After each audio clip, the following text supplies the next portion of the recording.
Welcome back to Historical Humans Heritage. We are going to be looking at the Chan Chan Archaeological Zone, and just a little bit of foreshadowing, I would keep your eyes out on Saturday's video, where we talk about why Chan Chan has been in the news very recently. But we figured this would be a great way for us to talk about the backstory, give everyone just a little bit of context in anticipation of Saturday's video.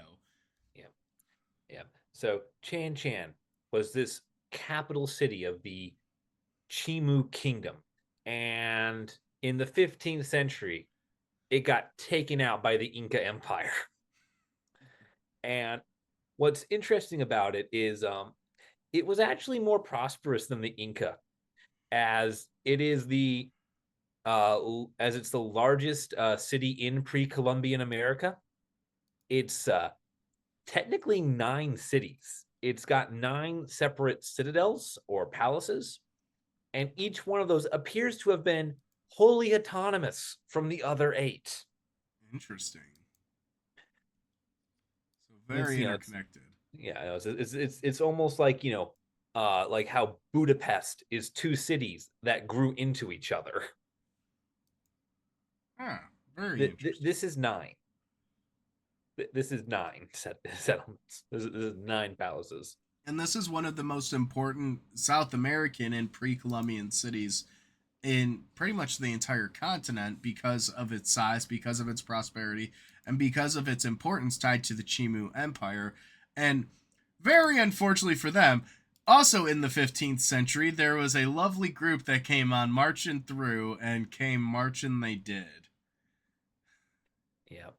Though I did they get the Did they get the Inca in the 16th century, or was that a 17th century issue? No, the Spanish knocked the Inca out right away. Yeah, because I know they went for the I know they went for the Aztecs very quickly. I didn't know if they got into Peru. Oh yeah, no, they knocked the Inca out. They sieged Cusco and yeah, basically took them out from there. Yeah, So the Chimu unfortunately maybe had a better fate of not getting wiped out by the Spaniards, but the Incan instead. yeah. Benefit of already being dead 30 years earlier. It's just also interesting to me is a lot of their artwork here is pretty much like 8-bit. They were the original gaming culture. Don't start with basic geo shapes. But yeah, the current city of Chan Chan, the one that's got all the current monuments and all that gamer art that Justin's on about. 8-bit. It's about 6 kilometers. The actual city in the 15th century, before the Inca and possibly then the Spanish burned it down, was 20 square kilometers. So it is currently at less than a third its original size. Which is kind of sad too, because you could see off on the fringes of some of these pictures that the farmland is pretty heavily encroaching on the site. I would Yeah. not be surprised if a lot of those farmers or even the town nearby would come across artifacts on the regular. Well, you can also see like kind of like the overlook here. Some of it, a lot of it is just wavy hills now. It's been pretty heavily eroded. Yeah. Even what does survive, and that is one of the reasons why Chan Chan is something we don't often get to cover on this channel. It's an endangered site. Ever since its inception as a UNESCO World Heritage Site, all the way back in 1986, it has been considered in imminent danger of being wiped off the earth forever. Wow. And that's because not of, you know, abandonment or resettlement or cultural disconnect. It's because of the weather. Uh, every El Nino destroys this city. Yeah. Ugh. It is a place that required constant upkeep and maintenance, and it's been about 500 years since anyone's bothered to do that. I mean, to be fair, that is one of the downsides of having very thick earthen walls and having things that are more susceptible to the weather. And one of the cool things though about it that I do find kind of fascinating that still exists is the aggregation canals, where the Moche and Chicama rivers once supplied the irrigation system via 80-mile-kilometer long or 80 kilometer long canal, which is what, like 50 something miles, uh, that would basically supply water. They figured out irrigation and agriculture, which is honestly always so cool to see. Yeah. But you could see that it is truly a masterpiece of town planning. You've got rigorous zoning, the differentiated inhabited spaces, hierarchical construction that show different stratifications of both political and social as well as commercial. You're able to see where people lived, worked, and sold their goods, and it really kind of highlights just how prosperous this city was. Yeah. It's very prosperous. They've got four separate industrial production sectors for everything from metalworking to something called weaving wood, Ooh. which sounds like a lot of twine and bastardry type industries, if I'm reading that right. Uh, 32 different ceremonial compounds. You can't emphasize how massive this place used to be. Well, and it shows a culmination of 11,000 years of cultural evolution in the region.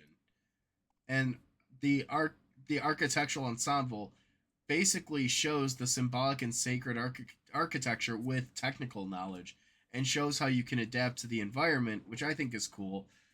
But one of the things that is problematic with the site is we talked about how El Nino destroys a lot of it because of the weather, but it's also being attacked by illegal farming practices.